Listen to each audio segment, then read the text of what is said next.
The Baby Camel and His Mother. One morning, Asil woke up and reflected on the other animals, and found that he looked totally different. So he went and asked his mother, "Mommy, why do we have a hump?"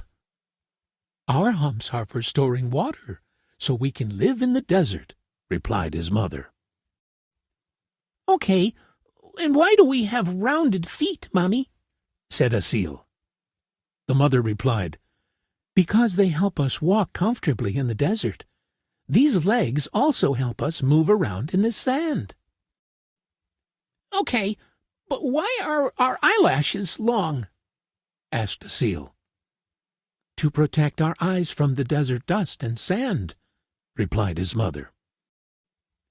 The baby camel thought for a while and said, "So we have a hump to store water for desert journeys, rounded hooves to keep us comfortable when we walk in the desert sand, and long eyelashes to protect us from sand and dust during a desert storm. Then what are we doing in this zoo?" The mother was stunned and was unable to answer her child's question. Your strengths, skills, and knowledge are useless if you aren't in the right place. The Lion and the Smart Rabbit. Once upon a time, a lion was bored of hunting and chasing animals to catch his prey when hungry. So he called all the animals and issued an order. "Every day, one of you must come to be my prey." All the animals were afraid, so they held a meeting and decided the rabbit should go first, because he was the smallest and weakest among them. The rabbit was terrified. On his way to the lion's den, he came across an old well. He looked into the well, which was deep and dangerous. The rabbit made a sound, and it echoed back, so he had an idea to save himself from the lion. The lion was angry because none of the animals had come yet. The rabbit approached slowly and scared. The lion roared and said, "Why are you late?" "On my way here, Your Majesty, another lion chased me. I barely ran away from him, so I can sacrifice my life to you, my king," replied the terrified rabbit. The lion was pleased with the rabbit, but the thought of another lion in the forest made him angry. The lion roared, "Do you know where that lion lives?" "Yes, Your Majesty. Please come with me," replied the rabbit. The rabbit took the lion to the old well and said, "Your Majesty, that lion lives in this well." The lion looked inside the well and roared loudly. He heard another roar, which was his own echo, but he didn't realize it and thought it was the other lion's roar.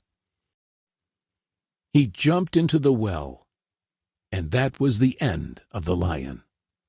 The rabbit was able to save his own life, and all the animals were happy also to be safe. The animals learned that anyone who is unfair can be awfully strong, but one must use the strength of one's mind, as it is undefeatable. The Hat Seller and the Monkeys. There was a hat seller in the city who went to the market every day to sell hats, and he returned home with what was left to sell them the next day. One day after he sold some hats, he passed by a forest on his way home. The weather was hot, and he was exhausted. He decided to sit under a big tree to rest in the shade for a while, and quickly fell asleep. There were a lot of monkeys on the top of the big tree. They saw the hat seller sleeping under the tree and wearing a hat. They took the opportunity and came down and took the hats from his bag and put them on, then climbed the tree again. The hat seller woke up to the sounds of the monkeys around him. He was shocked when he saw his bag was empty. He looked for his hats and saw some of the monkeys wearing them.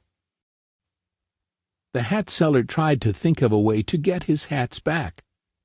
He sat in place, thinking, and banged his own forehead, waiting for an idea to show up in his head. Meanwhile, he noticed the monkeys were imitating all his moves. He banged his forehead again, and so did the monkeys. Just then, he took his hat off, so the monkeys took their hats off as well. Finally, he had an idea. He threw his hat on the ground, and the monkeys followed along and threw their hats down. The hat seller gathered all the hats and returned them to his bag. Then he happily returned home.